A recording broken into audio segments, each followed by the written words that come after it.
Alors, m'appelle Maurice Teboul, j'ai 92 ans au mois de juillet. Je suis né à Oujda, au Maroc. Alors protectorat français, le Maroc accueille en 1923 un nouveau membre de la famille Teboul. 91 ans plus tard, Maurice habite près de Toulouse et souvent, dans le bureau de sa maison de zone pavillonnaire, il ressasse ses souvenirs de guerre. Tireur sur Sherman M4 pendant la Seconde Guerre mondiale, il se battit sous les ordres du général Leclerc lors de la libération de la France et termina les combats au cœur du Reich, dans le bureau d'Adolf Hitler.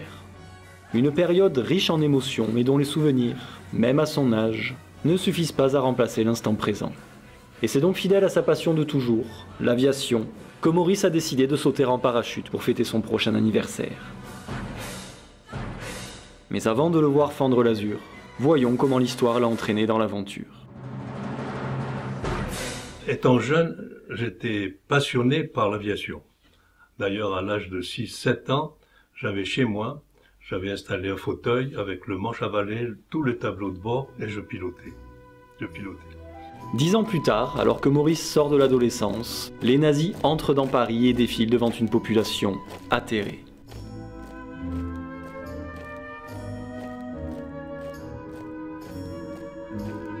Mais malgré la défaite, la France conserve le contrôle de ses colonies, de quelques troupes et surtout d'une armée de l'air, dans laquelle Maurice pourra réaliser ses rêves d'aviateur. Sauf que le temps où il pourra décider de son destin n'est pas encore venu. Mon père s'est opposé. Il s'est opposé à ce que je m'engage à 18 ans dans l'armée de l'air. Et il fallait une signature des parents. À cette époque, il fallait une signature. Il n'a jamais voulu. Si la France pouvait encore permettre à Maurice de devenir pilote, pas son père. Et alors que les avions de l'armée d'armistice décollaient sans lui, la patrie prit le relais de sa famille dans la direction de son destin. À 19 ans, je faisais mes études. À 19 ans, j'ai été appelé au chantier de jeunesse, où j'ai fait 6 mois. Alors qu'une majorité suivait encore Pétain dans la défaite et la collaboration, par choix ou, comme Maurice, contraint par les institutions, les Français libres se battaient pour reprendre l'Empire. Et lorsqu'en novembre 1942, les Américains et la Résistance libèrent l'Afrique du Nord, le Maroc bascule du côté des Alliés, précipitant ses habitants, engagés politiquement ou non, du bon côté de l'histoire. Quand j'ai fini les chantiers de jeunesse, j'avais 19 ans, j'avais 19 ans et demi. J'ai été muté au premier chasseur d'Afrique. Une nouvelle fois entraîné par les événements, Maurice se voit placé fin 1942 sous l'autorité du général de Gaulle. Mais à 19 ans et demi, même être du bon côté de l'histoire ne doit pas empêcher les permissions. Et là, il y avait un cousin à moi qui était adjudant-chef, mais alors militaire des cheveux aux pieds. Alors je posais des permissions et il me les refusait. Je dis, mais samedi, dimanche, j'ai le droit de sortir. Il ne voulait pas, rien à faire. Premier samedi, deuxième samedi, refusé. Et un beau jour, j'ai dit, tu me donnes la permission, tu me la signes ou pas? Il m'a dit, je te signe pas de permission, je lui ai envoyé un marron, j'ai gonflé les yeux. Pour la première fois, le libre arbitre de Maurice, ou du moins son caractère, va contrarier le déterminisme de l'histoire.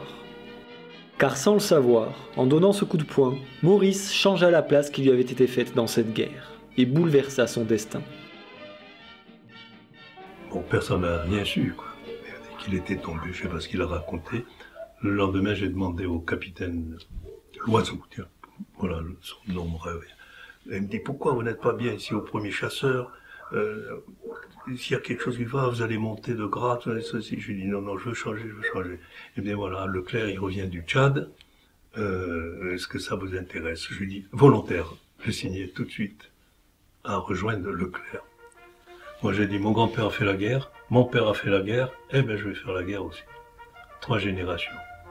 À défaut d'être aviateur, Maurice sera donc tankiste sous les ordres du général Leclerc, qui avait fait le serment, à Koufra, de ne pas déposer les armes avant de voir le drapeau français flotter sur la cathédrale de Strasbourg, alors annexée au Reich allemand.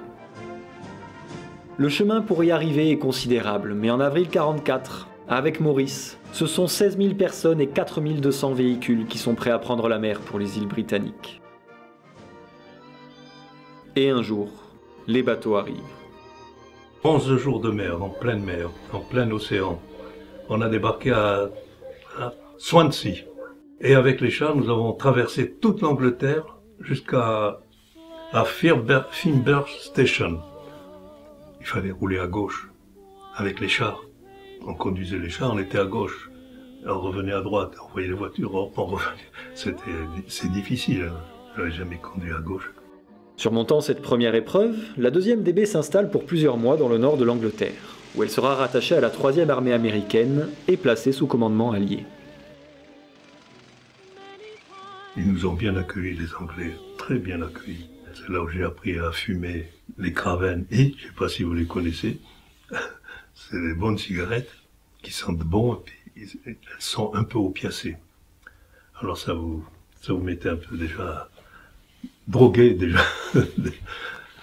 et ben voilà, on a passé du bon temps en Angleterre. Outre la découverte d'opiacés et un peu de couture, le temps passé en Angleterre a surtout servi à l'entraînement des troupes françaises, avec les Anglais, sur du matériel américain. On faisait du tir réel sur des chars en bois qui passaient à 1000 mètres. Hein. Et alors, on faisait des concours et j'ai réussi à gagner un concours avec les Anglais. Et mon capitaine, qui est le capitaine Debord, qui s'appelait Debord, il m'avait fait cadeau une boîte de cigares, je me rappelle. 30 boîtes de cigares. Après avoir été précipité dans la 2e DB par son caractère, l'adresse de Maurice lui fera y jouer le rôle de tireur sur Sherman M4 dans l'escadron du capitaine Debord. Poste auquel il devra gérer avec 4 autres membres d'équipage, dans la discipline et la sobriété, 32 tonnes de mécanique pouvant aller jusqu'à 48 km/h, équipé d'un canon de 75 mm, de 3 mitrailleuses, d'une centaine d'obus et de milliers de cartouches.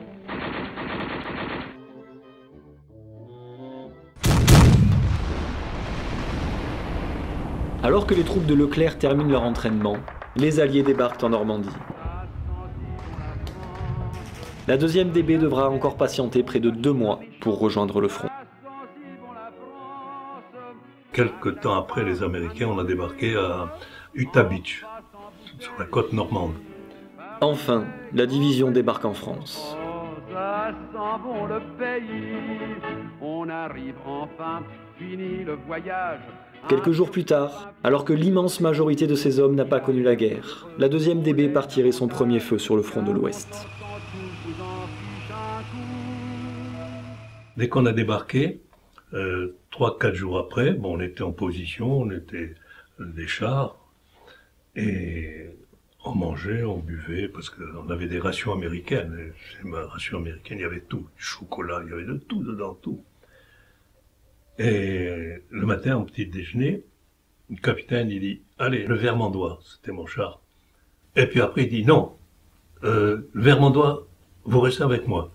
Envoyez le Tardenois. » Tardenois, il n'avait pas fait 100 mètres, qu'il y avait des Allemands de l'autre côté avec des canons de 88. Tout a explosé. Le lendemain, on a été avec des pelles ramasser les copains avec qui on mangeait. C'est là où j'ai commencé à dire la guerre, c'est fini, je ne crois pas que je retournerai chez moi. Alors, ou je tire, ou je suis tué. Et c'est là où on comprend que c'est la guerre, qu'il faut se défendre et tirer le premier. Si le capitaine Debord n'avait pas décidé au dernier moment d'envoyer un autre char, Maurice serait mort lors de son premier contact avec les Allemands. La chance l'avait donc sauvé une première fois et, après son baptême du feu, il part avec la division libérer la ville d'Alençon et participe avec les Alliés à la réduction de la poche de Falaise, dernière résistance allemande en Normandie. C'est une poche où il y avait les Anglais d'un côté, une unité espagnole, je crois qu'il y avait dans notre division, oui. Ensuite, il y avait les Américains et on se tirait tous dessus. Et c'est là où alors les officiers ont commencé à parler de arrêtez le feu, les Allemands étaient au milieu. Ils se sont rendus.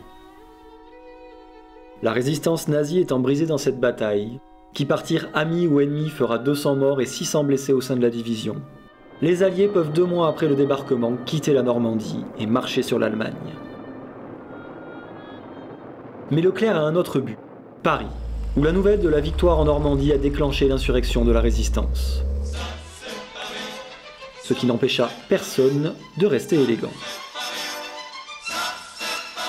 Paris, c'est une blonde. Paris. En 4 jours, une grande partie de la ville est libérée. Mais les munitions manquent, et le commandement allié veut contourner la capitale française sans intérêt tactique. Alors, pour éviter à la ville de finir comme Varsovie, Leclerc prend l'initiative et, désobéissant aux Américains, fonce sur Paris. Comme un pied de nez à la non-intervention française dans la guerre d'Espagne 8 ans plus tôt, ce sera l'escadron républicain espagnol qui entrera en premier dans la capitale, ouvrant la voie au reste de la division. On est rentré par le pont de Sèvres, hein, et jusqu'à l'Arc de Triomphe. Et les Allemands, ils se sont retirés. On n'a pas bagarré. Mais dans les immeubles, il y avait des snipers. Un chef de char, il a reçu une balle, là, en plein, comme ça. D'en haut de la tour, l'Arc de Triomphe.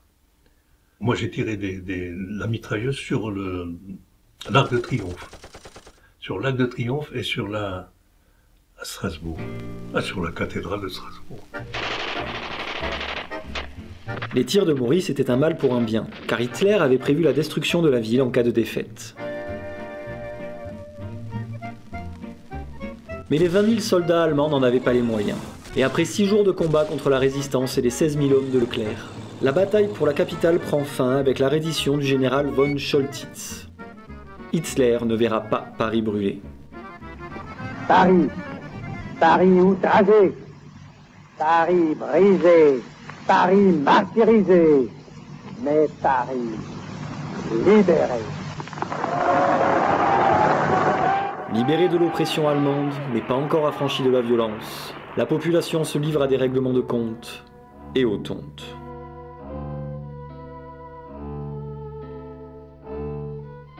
Mais malgré tout, Paris reste Paris. Si je vous raconte, vous n'allez pas en croire. On a passé toute la nuit sur l'Arc de Triomphe. Et à ce moment-là, les Parisiens dans le char, c'était une orgie. On se demandait qu'est-ce qu'on avait fait pour les bouteilles de champagne qu'ils nous apportaient, les Parisiens. De Gaulle descend le lendemain les Champs-Élysées, acclamé par une foule reconnaissante et confiante en l'avenir. Car depuis quelques jours, un nouveau front s'était ouvert au sud de la France.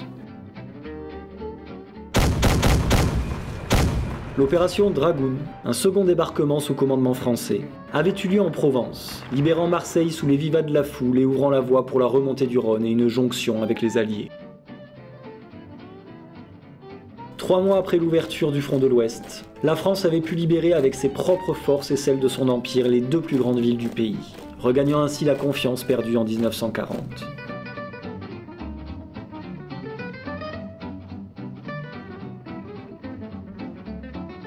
Ces succès, ajoutés à ceux des soviétiques, encouragent l'engagement des civils dans l'armée ou la résistance. Et, après le 25 août, ce sont 1500 Parisiens qui viennent renforcer les rangs de la 2e DB.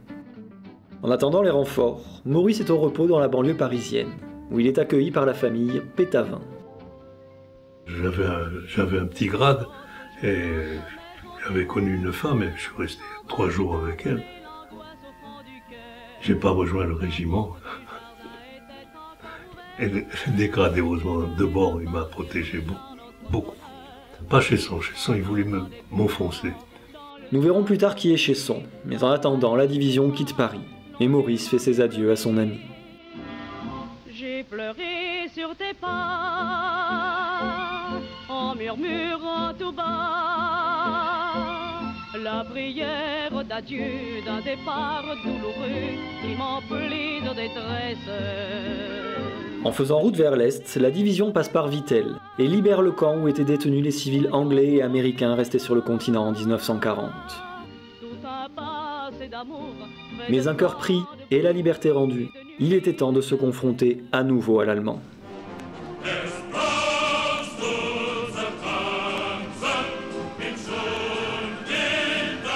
Le 13 septembre, 20 km après Vittel, la division s'approche de Dompère, tenue par 120 panzers.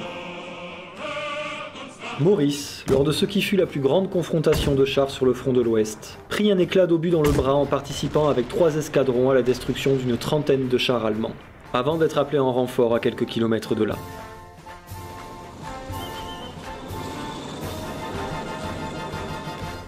Moi j'étais en position, on était en train de casse-croûter, et puis je vois des chars allemands, 2 petits chars allemands, M4, M4 ou M5.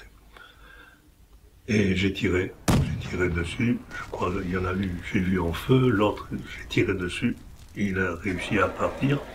Et derrière il y avait un char allemand, les Panthères. Les Panthères, ils avaient un canon de 4, nous on avait des canons de 75 sur le char. Eux ils avaient un canon de 88 à frein de bouche. Et comme il a vu que je tirais sur les chars, les petits chars, il m'a envoyé un obus. Il m'a enlevé un morceau du masque. Et ce masque avait au moins 15 à 20 cm. Et comme je tournais la tourelle, je crois que l'obus est venu, il m'a arraché un morceau du masque, comme ça, et puis il a ricoché. À ce moment-là, j'étais dans la tourelle en train de chercher la peinture. Toute la peinture a sauté. J'étais à l'intérieur. Elle s'est collée. Je voyais à peine, j'entendais plus, j'étais sonné, quoi, j'étais sonné pendant 24 heures, ils m'ont amené à l'infirmerie, ils m'ont dégagé et tout, puis c'est reparti, et on est reparti. Si Maurice n'avait pas tourné la tourelle à ce moment précis, l'obus aurait traversé le blindage pour exploser dans sa poitrine. La chance l'avait donc sauvé une deuxième fois, et la bataille de Dompère était gagnée. Gagné grâce à l'habileté au feu des Français, mais aussi à l'appui aérien américain, qui combiné avec un support logistique total durant cette dernière année de guerre, permettait à une armée française en reconstruction de pouvoir rivaliser avec les troupes allemandes, qui accumulaient alors défaites et redditions. Maurice savoure cette nouvelle victoire, mais, après son escapade parisienne, il doit de nouveau faire face à l'autorité peu compréhensive de son chef de char, le lieutenant Chesson. Le jour de Dompère, où j'ai tiré sans son ordre, il a été au capitaine dire il faut faire passer le conseil de guerre à Toboul. Il a tiré sans mon ordre. Bon, le capitaine il m'appelle, je m'estimais beaucoup le capitaine. Et comme de bord et de droite, et Chesson était complètement de gauche, alors il avait toujours son mégot, il me dit c'est un con, laisse-le, continue ton travail de bord. Par son soutien, le capitaine confirmait la devise du régiment. Audace n'est pas des raisons. Chesson, de son côté, était tellement de gauche qu'il fut bien des années plus tard le ministre des Affaires étrangères de François Mitterrand. Mais en attendant, il fallait se venger de l'affaire de Dompère. Celui-là, qu'est-ce que je vais lui faire? Je vais pas le tirer une balle dans la tête pendant la guerre. Alors il avait un stick que j'ai toujours ici. Je vous l'ai montré, non? Il est mort, alors je peux le montrer. Hein. Il avait un stick, toujours, parce qu'il était dans la cavalerie. Il a commencé de jeune à être officier. Et il avait toujours ce stick. Ah, je lui dis, toi, ton stick. Un jour, je vois le stick sur une table. J'arrive, et puis je l'ai caché derrière les obus. Et il cherchait partout. Il a dit, si je trouve, quelqu'un m'a pris c'est le conseil de guerre tout de suite. C'est tout ce qu'il savait, lui. La vengeance accomplie, Maurice, Chesson et les 16 000 autres passent à gué la rivière Moselle, traversent de nombreux villages détruits par les Allemands et, obéissant à un ordre du commandement américain, s'arrêtent devant la Meurthe.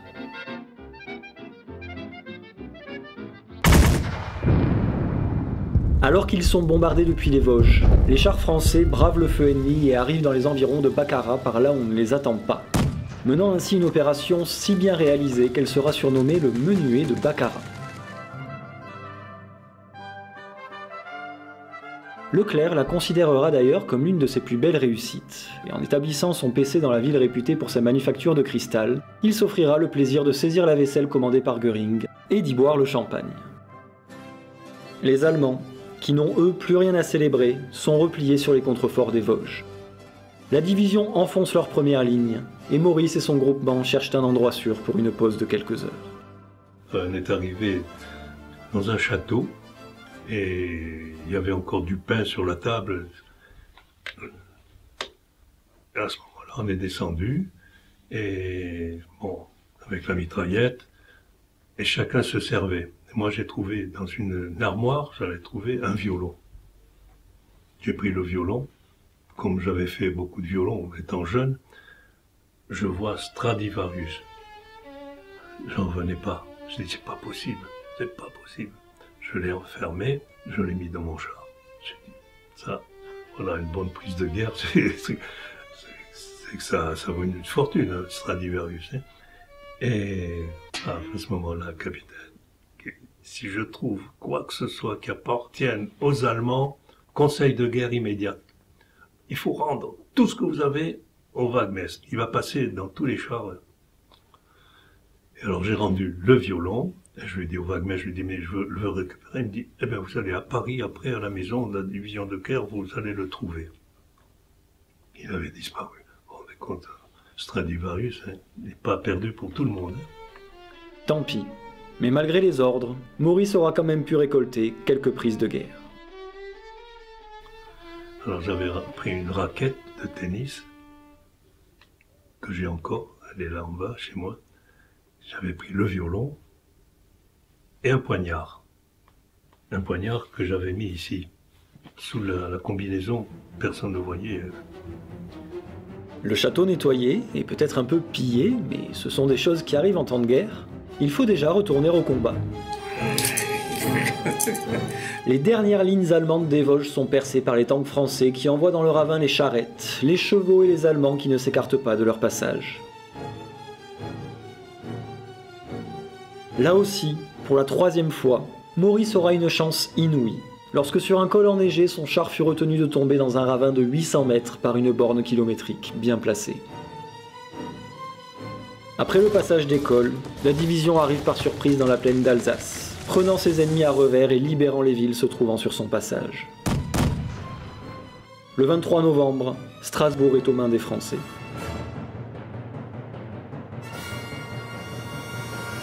Les Allemands se rendent et, comme promis, le drapeau tricolore est hissé au sommet de la cathédrale. La détermination de Leclerc avait fait corps avec la marche de l'histoire, et le serment de Koufra, porté par 16 000 personnes et fait près de 4 ans plus tôt à plus de 10 000 km de là, est honoré. À la satisfaction de Leclerc, de ses hommes et des Strasbourgeois.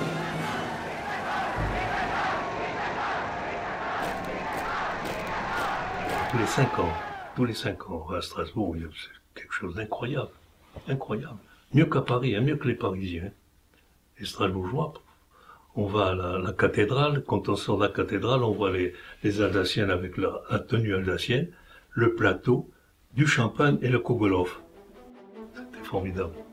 En attendant les retrouvailles quinquennales et les formidables Kougolov, c'est toujours la guerre, et la division qui n'est pas prête de déposer les armes fait face à une résistance farouche de la Wehrmacht, qui lui bloque l'entrée en Allemagne.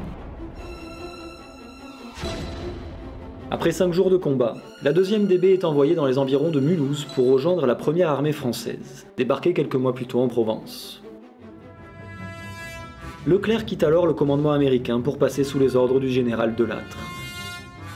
Mais les deux hommes ne s'apprécient pas. L'hiver 44 s'installe alors. La neige tombe et malgré le froid, la 2e DB continue en Alsace les combats contre des nazis qui, aussi fanatiques qu'au premier jour de la guerre, comptent bien reprendre Strasbourg. Et alors qu'en février 45 toute l'Alsace est libérée, la 553e Volksgrenadier est envoyée par l'état-major allemand sur le point le plus vulnérable du front allié, à Kielstedt, et encercle après de durs combats le régiment de tirailleurs algériens en poste dans le village.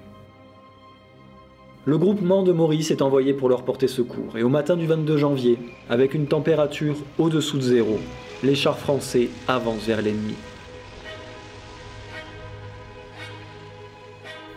On était en position, et il y avait une forêt juste en face, et il fallait avancer vers la forêt. Il y avait 1 mètre de neige, hein. Il y avait 1 mètre de neige. À ce moment-là, on a commencé à avancer tout doucement, et je vois à 50 mètres une personne habillée tout en blanc avec le bazooka. À 50, même pas 50 mètres, elle était là, elle était juste dans ma vision.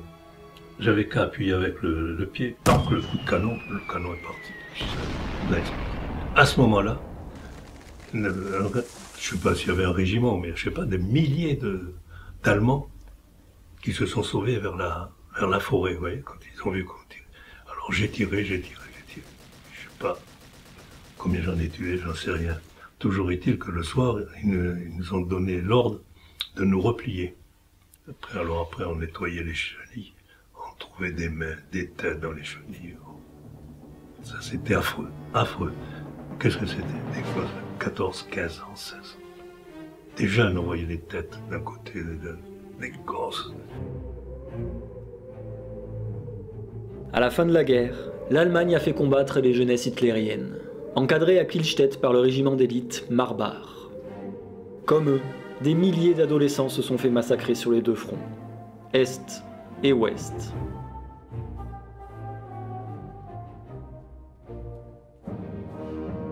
À Kielstedt, le mitraillage de ces jeunes troupes, qui permit entre autres faits d'armes de stopper la contre-attaque allemande vers Strasbourg, fut avec ses actions lors du combat de Dompierre ce qui valut à Maurice d'être titulaire de la Croix de guerre. On s'est dit, on est des criminels. Mais la guerre laisse peu de temps pour les remords, et, déjà, Maurice doit repartir se battre quelques kilomètres plus loin, à Neubrisac. Voilà, je me souviens d'une chose, c'est qu'on est rentré dans un village, et il fallait absolument qu'on prenne ce village. Et il fallait passer par une rue. Et le capitaine, il dit non, vous passez dans les maisons. Avec le char, on est rentré dans la maison. Mais alors là, tout nous tombait dessus. Il y avait de la fumée, il y avait de la poussière, de tout. Et puis on avait mis le canon à la fenêtre, je m'appelle une fenêtre, et on voyait les Allemands en face. Et là, on a tiré. Voilà, ça je m'en souviens très bien. Il y a des choses, tellement eu de choses. Tellement de choses qu'une pause, même forcée, ne serait pas malvenue. Elle viendra juste après ces combats, alors que la division revient sous commandement américain, Leclerc ayant contesté publiquement sa subordination à De Lattre. Car De Gaulle, qui a cédé, doit préserver son autorité en façade et envoie la division loin du front, dans l'Indre, près de Châteauroux, à Busancé, où pour tuer le temps, Maurice n'hésite pas à prendre la pause, alors que Leclerc, de son côté, en profite pour remettre la Légion d'honneur au capitaine de bord. Mais si le territoire français est libéré, le but est aussi de vaincre l'ennemi.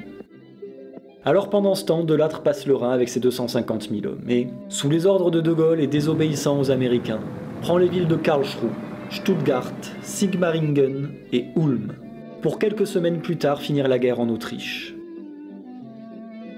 Une avancée qui permettra aux Français de s'assurer une place au premier rang parmi les vainqueurs, mais aussi et surtout une zone d'occupation après la guerre. Mais pendant que la première armée récolte ses lauriers au cœur du Reich, la deuxième DB attend, cantonnée dans le centre de la France.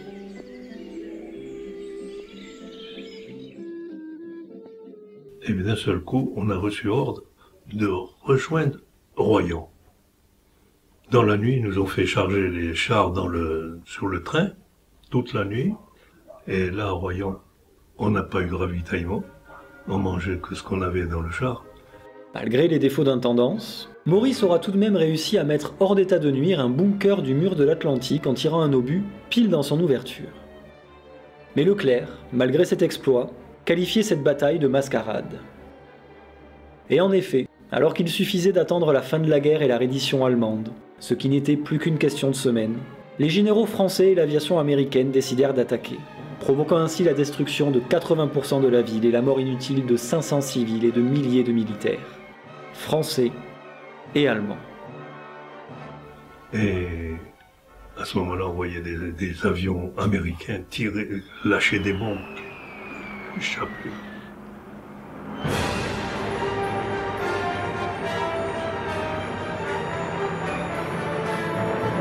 Un raid d'aviation comme celui qu'a subi Royan compte des centaines d'avions et des milliers de tonnes de bombes. Au total, la France aura subi 20% des bombardements alliés et sera le second pays le plus touché après l'Allemagne. On a venu vous libérer, madame. Des bombardements qui, comme sur les villes du Reich et comme d'ailleurs ceux de l'Allemagne sur la Grande-Bretagne, ont tué beaucoup de civils pour des résultats stratégiques souvent contestables. Question résultat, au moment où les combats de la poche de Royan prenaient fin, les soviétiques, sans bombardements aériens, entraient dans Berlin. Загружаю все бригады. Бойцы рвались вперед к самому центру гитлеровского логова. 3 jours, on est resté à Royan, 3 ou 4 jours. Ils nous ont fait mettre les chars sur les wagons et on est retourné en Allemagne. On a voyagé. Hein. C'est bien ça.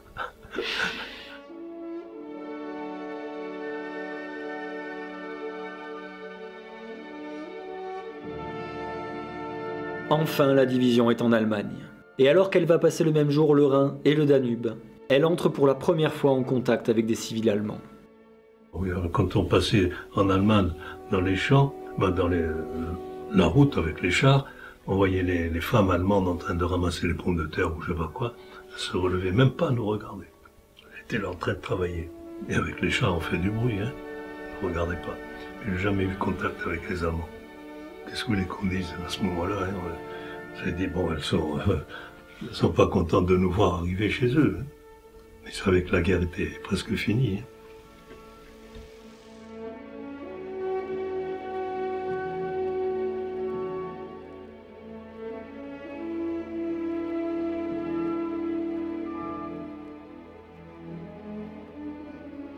C'était presque la fin de la guerre, hein. On traversait la forêt noire et Karlsruhe est au bout. Et, oui, il y avait 2 autoroutes. Une à gauche, une à droite. Et les Allemands, ils avaient cimenté le milieu. Et ça servait de terrain d'atterrissage. Ensuite, à droite, c'était que des avions, des petits avions qu'on n'avait jamais vus à réaction. On les avait vus quand on était à Paris, oui. Moi, j'ai vu un V1 arriver et tomber.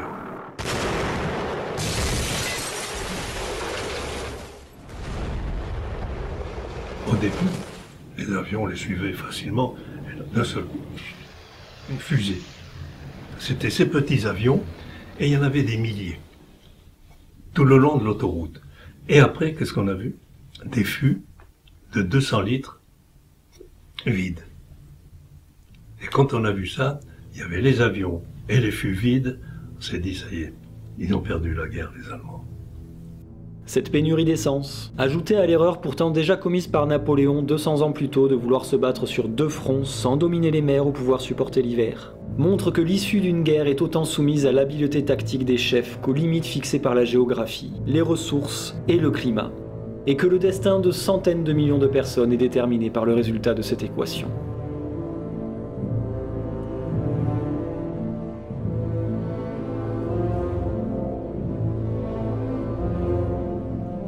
En 39-45, les haines nationalistes, idéologiques et raciales s'y sont ajoutées. Et alors que Maurice se dirige vers l'Autriche, d'autres éléments de la seconde DB entrent dans le camp de concentration de Dachau. Là, ils ont un aperçu des crimes commis par le régime nazi et ses alliés fascistes d'Europe, exterminant industriellement au nom du combat racial près de 300 000 handicapés physiques et mentaux, 400 000 Serbes, 500 000 Tziganes et 6 millions de Juifs. Et Maurice, d'ailleurs, est juif. Non, l'idée ne m'était pas venue de parler de quoi que ce soit.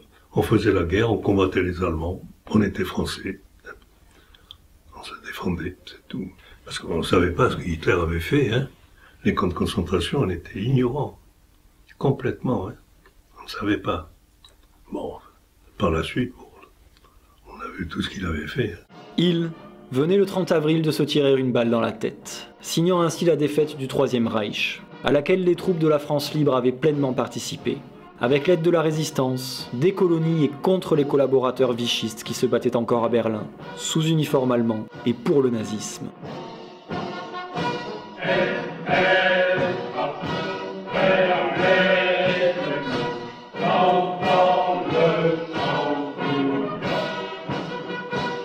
Preuve que cette guerre était autant idéologique que nationaliste. Les SS français de la division Charlemagne étaient parmi les dernières troupes à défendre le bunker d'Hitler, jusqu'au 2 mai, pour empêcher les soldats communistes de prendre ce symbole nazi le jour de la fête du travail.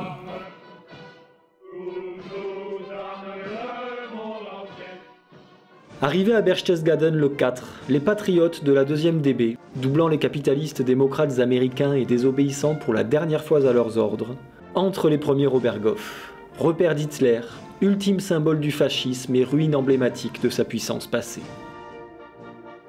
Bah, on était occupés à regarder comment c'était magnifique. D'abord, lui, il avait fait un sous-sol, hein, à Toussaint. Ouais, 50 mètres au-dessous, hein. Et puis le dessus, alors il y avait, je me rappellerai toujours, il y avait une verrière ronde comme ça, il avait son bureau là, et on voyait les avions américains, les Thunderbolts qui passaient, on voyait le dessus. Tellement, on était en hauteur. Voilà. Alors que le général Leclerc, serein, profite du calme alpin en dégustant un petit goûter, les soldats partent à la recherche de prises de guerre. Maurice, en plus d'un papier en tête, trouve des analyses histologiques de ce qui semble bien être les tubes séminifères du testicule d'Adolf Hitler. Une prise estimable. Bon, petite anecdote, il y a un copain qui a trouvé un livre d'or d'Hitler. Il y avait tous les Français qui avaient été là, au Nidel, toutes les signatures d'Aladier, je me rappelle, un gros livre comme ça. Je sais pas ce qu'il en a fait. Non, non. Quand on est retourné à Paris, il a vendu. Pour aller s'amuser, il a vendu. Comme Maurice, les dirigeants ont vu leur pouvoir d'agir limité par celui des autres et conditionné par leur environnement. En 1939, les puissants qui n'avaient pas su résoudre entre eux leurs problèmes envoyèrent se battre et mourir à leur place la jeunesse du continent et de ses colonies, soumise pour sa plus grande partie à leurs idéologies et à leurs ordres. Le mauvais commandement allié a ensuite conduit à la débâcle de 40. Mais la situation géographique du Royaume-Uni l'a préservé d'une invasion allemande, permettant ainsi une résistance en attendant l'erreur nazie de vouloir mener le combat sur 2 fronts. L'hiver soviétique, l'entrée des États-Unis en guerre et, en Allemagne, les pénuries de matières premières. Déterminé par la somme des actions humaines et les contraintes de l'environnement, l'histoire a emporté Maurice et les centaines de millions de victimes et d'acteurs de cette guerre dans son courant, qui peut faire de la victoire ou de la défaite, de la qualité de héros ou de monstre, de la survie ou de la mort le fruit du hasard autant que d'un choix, jusqu'en ce printemps 45. Voici le printemps, la douceur du temps nous fait des avances. Vous avez 20 ans. Le 6 mai, la division est cantonnée sur les bords du lac d'Amersee, chassant le gibier dans les forêts alentours ou badinant les habitants d'un village avec un garde-à-vous punitif. 2 jours avant la capitulation allemande, ils sont loin du front, en sécurité.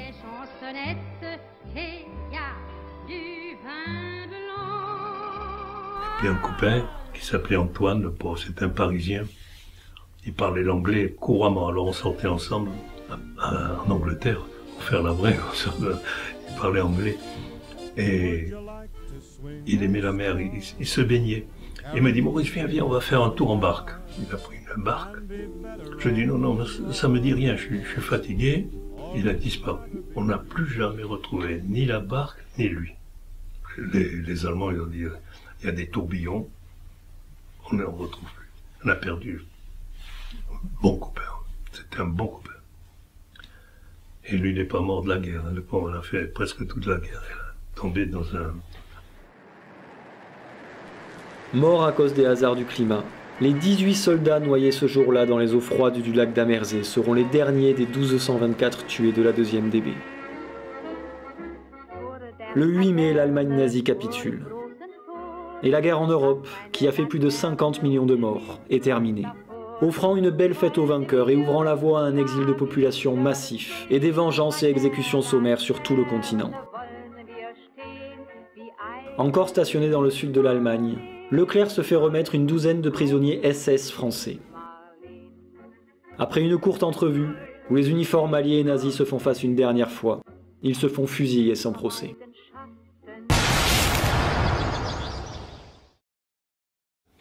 Je voulais pas rester en Allemagne. J'ai infecté un bouton que j'avais et m'ont envoyé à l'infirmerie à Paris. 4 jours, j'ai passé à Val-de-Grâce. Ils n'ont pas marqué sur mon livret. Et je suis resté à Paris. Et la division est revenue à Paris, je l'ai rejoint à Fontainebleau. Il manquera donc la remise de la Légion d'honneur par le général de Gaulle.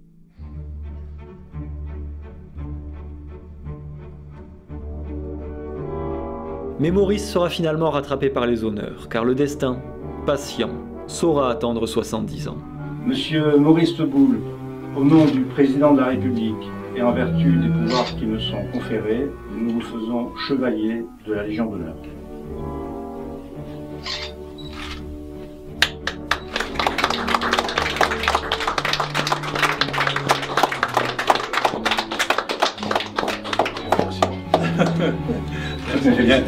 Voilà, merci bien.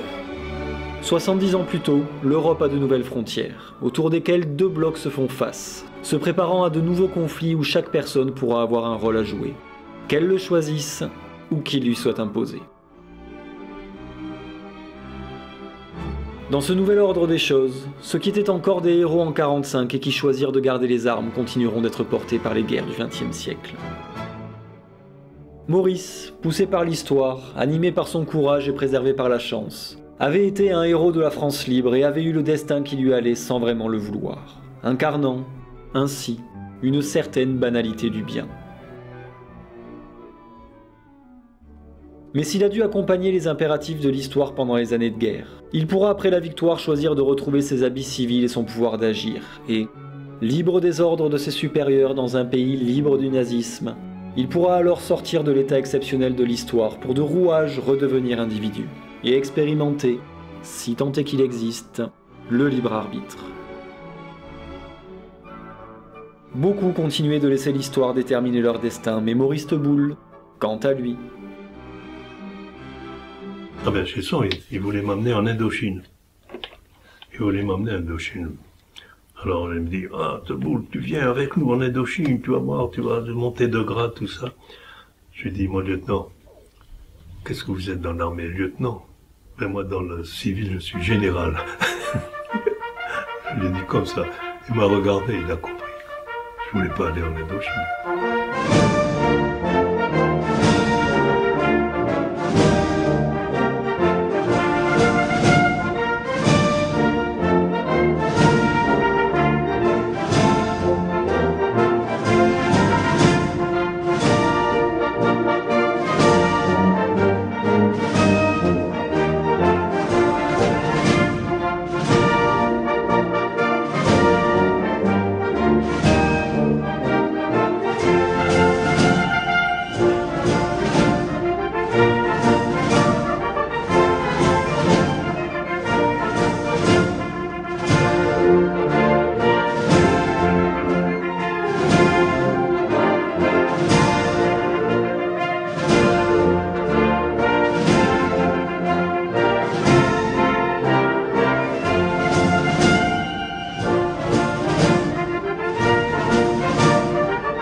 Enfin, je recommencerai. Hein.